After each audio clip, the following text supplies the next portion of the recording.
Hello everyone, welcome back to my channel and welcome to a new blog. দেখো, আগের দিন যে গাছগুলো নিয়ে এসেছি সেই গাছগুলো তো টবেতে বসাতে হবে, তাই না?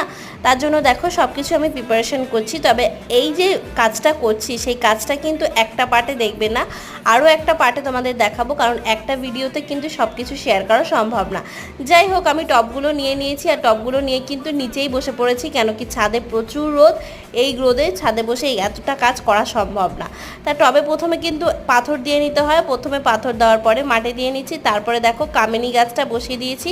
এরপরে যে মাটিটা এনেছিলাম আমি কিনে, সেই মাটিটা দিয়েছিলাম। তারপরে জুঁই ফুল না, বেলি ফুল গাছটাও লাগিয়ে নিয়েছি। এরকম করে কিন্তু আমি সবকটা গাছ লাগিয়ে নিয়েছি। তারপরে আমি চলে যাচ্ছি নেক্সট গাছে। নেক্সট গাছ যেটা ছিল সেটা হচ্ছে কি তোমার এই গাছটা টবেই ছিল, তার জন্য আর কোনো এক্সট্রা টব দিতে লাগেনি। আগেই বললাম যে সব কিছু তোমাদের কিন্তু একটা ব্লগে দেখাতে পারবো না, দেখতে হলে পরের ব্লগটা দেখো।